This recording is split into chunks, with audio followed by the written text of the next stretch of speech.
Hi y'all, Professor Barber here. This lesson is titled Combining Functions. We will learn different ways to combine functions to make new functions. Upon successful completion of this lesson, you will 1. Be able to find the sum, difference, product, and quotient of functions. 2. Be able to obtain composite functions. 3. Be able to decompose functions. And 4. Be able to solve applications involving composite functions. Let's get started. Roman numeral 1, algebra of functions. 2 or more functions can be combined to form new functions. The sum, difference, product, and quotient of functions are obtained similarly to how we perform those same arithmetic operations with real numbers. Formal definition for algebra of functions. Let f and g be functions with domains a and b. Then the functions f plus g, f minus g, f times g, and f divided by g are defined as follows. The sum of the functions f plus g of x is equal to f of x plus g of x. That's just the sum of the separate functions, and the domain is a intersect b. The upside down horseshoe is the symbol for intersect. An intersect is when we are looking for things that are common. Let's continue. The difference f minus g of x is defined as f of x minus g of x, and that domain is also a intersect b. The product fg of x is equal to the product of the functions f of x times g of x, and that domain is also a intersect b.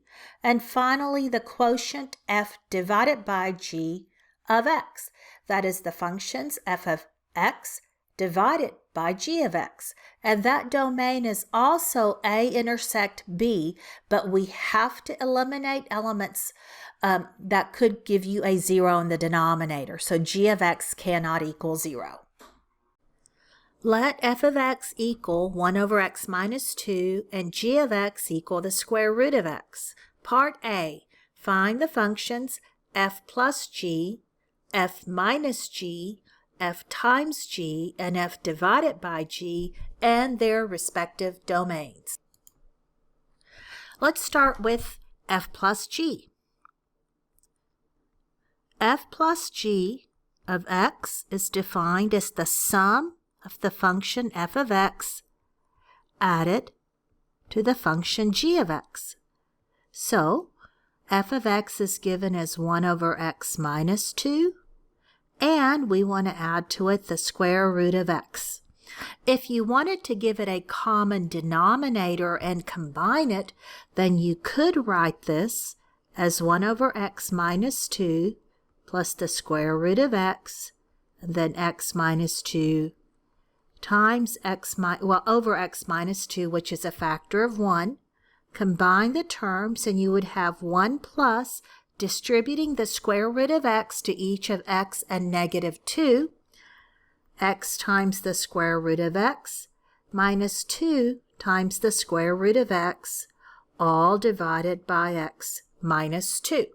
Be able to give your answer in either form, that is, as 1 over x minus 2 plus the square root of x, and also with the common denominator of 1 plus x times the square root of x minus 2 times the square root of x, all divided by x minus 2. Now to find the domain, let's let A stand for the domain of f. F is the function 1 over x minus 2, so we know that x cannot equal 2 because that would give you a 0 in the denominator. So we would express the domain A as from the interval negative infinity to 2, not including 2, union 2 to positive infinity. And for B, let's let B stand for the domain of g. Now g is the function is equal to the square root of x, and in the real number system, x has to be equal to or greater than 0. We don't do negative under a square root in the real number system. So b is going to consist of the interval. We include 0, so bracket 0 to infinity. And finally, what we need is the intersection. That is, what is common to the domain of f and the domain of g. And it turns out that the smallest or the least value common to both is 0, and we include that. Move to 2, but don't include 2. Union 2 to positive infinity. So domain is the intersection of the domains of f and g, and that's bracket 0, 2, open parentheses, union, open parentheses, 2, infinity, open parentheses. Let's continue with part A, and this time find the difference of f minus g of x. So we want the difference of the functions. That means we take each function and do the subtraction. So f of g is given as 1 over x minus 2, and this time we'll do minus the square root of x. Okay. If you wanted to get a common denominator, then you could do 1 over x minus 2 minus the square root of x. The common denominator is going to be the x minus 2, and so we'll distribute the negative square root of x in the numerator, and we end up with 1 minus x times the square root of x. The negative times the negative gives you a positive 2 times the square root of x, and all of that is divided by x minus 2. Now the domain for the difference, so the domain of f and g, the intersection, we found earlier when we found the domain for f plus g, and that's going to be 0 included to 2 union 2 to infinity. Now let's find the product. The product of f times g of x is the function f of x times g of x, which will be 1 over x minus 2 times the square root of x, and multiplying straight across, you get square root of x over x minus 2. And this domain, we also found, it's the same for the f minus g and the f plus g. So A intersect B, and that turns out to be 0 included to 2, but 2 not included, union 2 to infinity. Now let's find the quotient f over g of x. That is defined as f of x divided by g of x. So let's be real careful here. You have a rational expression for the numerator function. That's 1 over x minus 2, and that is divided by the square root of x. So when you actually perform the division, you're going to have 1 over x minus 2 times 1 over the square root of x, and the quotient becomes 1 over the square root of x times x minus 2. The domain here, because now we're looking at the quotient, so the domain of f of g is such that the denominator cannot equal 0. Even though you could have a 0 under the square root, you cannot if it's in the denominator, so we adjust that domain, and instead of using a bracket, open parentheses 0, comma 2, union 2 to infinity. Part B, evaluate each combined function at x equals 4. So we found the combined function of f plus g, and I'm going to take the unsimplified version and write it as 1 over x minus 2 plus the square root of x. Now we can evaluate the sum add instead of x, 4. So you get 1 over 4 minus 2 plus the square root of 4. That would be 1/2 plus, because 1 over 4 minus 2, 4 minus 2 is a half. Square root of 4 is 2. And 1/2 plus 2 with a common denominator is 5/2. Okay, let's evaluate f minus g at x. And that combination we found earlier to be 1 over x minus 2 minus the square root of x. We want to evaluate f minus g at 4. So let's put in 4 every place there is an x. That's 1 over 4 minus 2 minus the square root of 4. 4 minus 2 is 2, so 1/2 minus 2. And that will become, let's see, 1/2 minus 2 is negative 3/2. So f plus g at 4 is 5/2. F minus g at 4 is negative 3/2. Let's find the product. F times g at x. That combined function we got as the square root of x divided by x minus 2. Let's evaluate the product at 4. That would be the square root of 4 divided by 4 minus 2. Square root of 4 is 2. I had to think about that. 4 minus 2 is 2, and 2 over 2 is 1. And finally, the last one, the quotient f divided by g of x, and we computed that to be 1 over the square root of x times x minus 2, and we want to evaluate the quotient at 4. So that'll be 1 over the square root of 4 times 4 minus 2, which is 1 over the square root of 4 is 2, and 4 minus 2 is 2.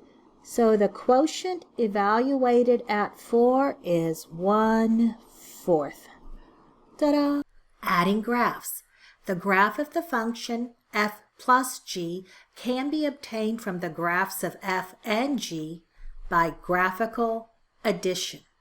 That means we add corresponding y coordinates. Graphs of f and g are shown. Use graphical addition to graph the function f plus g. The graph of the function g is comprised of 3 connected pieces. Reading from the left, the first piece is a bowl shape in the second quadrant. The second piece is an increasing line segment from the ordered pair 0, 3 to 2, 5, and the third piece is a portion of a concave down curve starting at 2, 5 and ending at 4, 3. The graph of f is 2 connected line segments. Decreasing from the origin to the ordered pair 2, -2 is the first segment, and the second segment begins at 2, -2 and ends at 6, 6. So how do we get to the solution?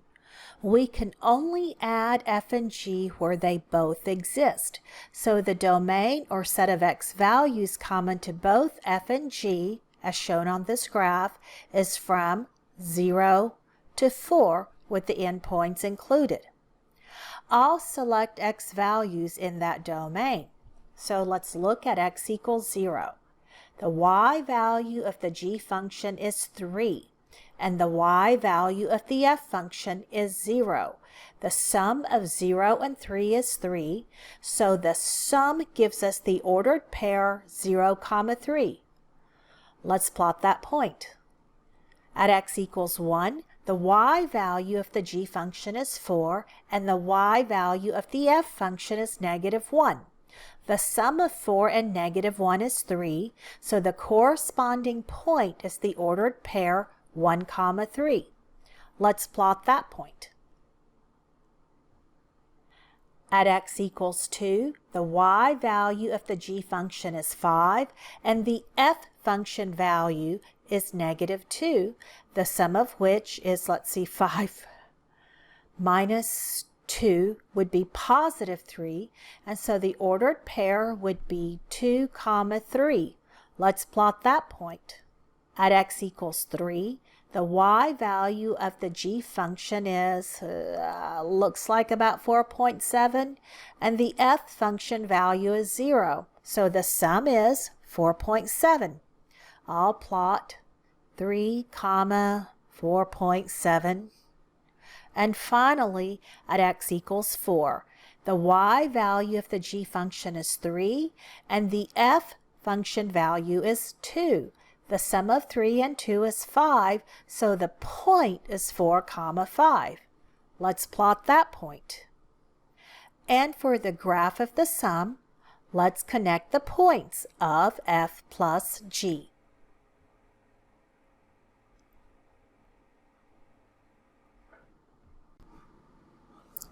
Roman numeral 2, composite functions. Composition is a binary operation that is different from addition, subtraction, multiplication, and division that works with functions. Let me illustrate how this works.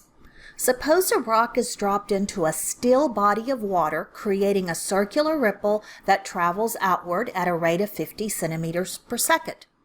The function that describes the radius of this increasing ripple as a function of time is r of t equals 50 times t. Now, if you're interested in the area of the circle, then a function that models the area is a of r equals pi r squared, formula for the area of a circle. To determine the area of the circle at a time t, you would need the radius at that time, so you would first find the radius at time t, and then use that radius measure in the function for the area of the circle. So for example, what is the area at 2 seconds after the rock hits the water? Well, the radius is r of 2, which is 50 times 2. Oh, okay, so that's 100 centimeters.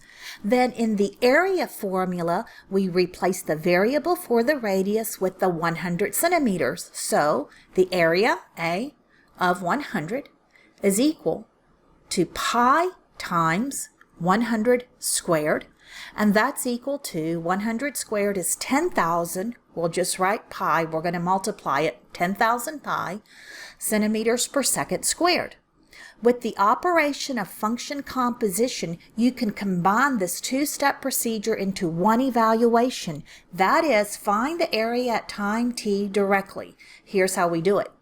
In the area formula, A of r equals pi r squared. We replace the variable r for the radius with the function for the radius. So we have A of, and instead of r, I'll write r of t equals pi, and instead of the r of t squared. Now we're going to replace the r of t notation with the expression we developed for the r of t. That was 50 times t. So now A of t, so the area with respect to time, is equal to pi times the radius is 50t, that entire quantity squared. And that simplifies to 50 squared, 5 times 25, so 2,500 pi, and then t squared. With this composite function, you could find the area of the circle at time t without first having to compute the radius. Check it. Evaluate the A of t formula at t equals 2. You will see that the area is 10,000 pi centimeters per second squared, just as we had previously computed using the two steps. And what we just did is called the composition of functions. So formally, given two functions f and g, the composite function f little circle g, also called the composition of f and g, is defined by f little circle g of x. This is read f composed with g of x, and that is equal to f parenthesis g parenthesis x, and then close on the parenthesis. This is a diagram of the composition process. You have three sets labeled A for the x input values, B for the output values of g of x, which is also simultaneously the input values for the f function, and the set C for the output values of f to evaluate at g of x. The arrow from set A to set C describes the function composed of f of g of x. Let's note that the composition is performed starting with the innermost parenthesis. To relate this diagram to the area of the rippling circle illustration, the time t for the length of the radius is represented by the set A, which contains the x values. The length of the radius at time t is represented by the set B, which in this diagram contains the g of x function, and the area of the circle is represented by set C, which in this diagram is the composition f of g of x. And continuing, the domain of f composed with g is the set of all x in the domain of g such that g of x is in the domain of f. That is, f composed with g of x is defined whenever both g of x and f of g of x are defined. Let f of x equal 2x plus 3 and g of x equal the square root of the quantity x plus 5. A. Find the functions f composed with g and g composed with f and their respective domains. Let's begin with f composed with g of x. This is defined as f of g of x. I will proceed with writing f of, and where g of x notation is, replace it with the function expression, which is x plus 5. Now, in the f function, which is 2x plus 3, we will write this as 2, open parentheses for the x, plus 3, and then the expression that is for the x, which is the square root of x plus 5, we'll write it there. So we have that f composed with g of x is equal to 2 times the square root of x plus 5 plus 3. Now, to find the domain of f composed, I forgot one of the parentheses. Let's put that in there. Here we go. And now we need to find the domain. So I'll write domain of f composed with g of x. So that's f of g of x. And it's going to be the 2x plus 3, we're cool. The square root of x plus 5 has a restriction. And that's because anything under a square root has to be non-negative, so x plus 5 has to be equal to or greater than 0. And solving for x, we get the inequality x is equal to or greater than negative 5. Make sure that you can write your inequalities in interval notation, so we'll have bracket because we will include the negative 5 and positive infinity, open parenthesis. Okay, let's do this again. But for g composed with f of x, and that is g of f of x. So I'll write g, and where I have the notation f of x, let's replace that with the algebraic expression for f of x, which is 2x plus 3. Now, in the function for g of x is the square root of x plus 5. And so every place that we have an x, we'll replace it with 2x plus 3. And when solved, you get g of f of x, one more parenthesis, is the square root of 2x plus 8. And we need to solve for the domain. The domain restriction, again, this time everything is under the square root. So for this domain, we need 2x plus 8 to be equal to or greater than 0. So let's see, 2x is equal to or greater than negative 8, which solves to x is equal to or greater than -4, and in interval notation, this would be written as -4 to positive infinity. Let's continue. Part B. Evaluate f composed with g at 5 and g composed with f at 9. So in part A, we got that f of g of x is the function, let's see, what was that? 2 times the square root of x plus 5 plus 3.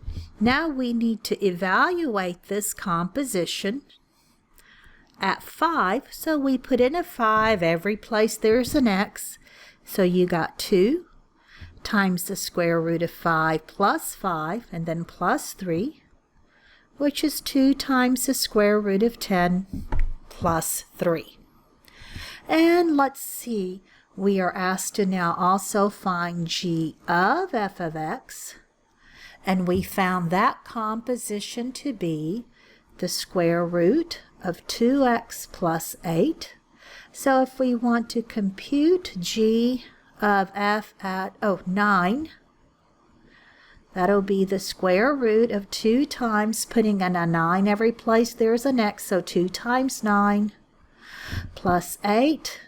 2 times 9 is 18 plus 8, so the composition g of f of 9 is the square root of 26. Just as a quick reminder, when you write a square root that doesn't have a simple root like square root of 10 or square root of 26, these are called exact answers. If you get a decimal, then that's an approximation.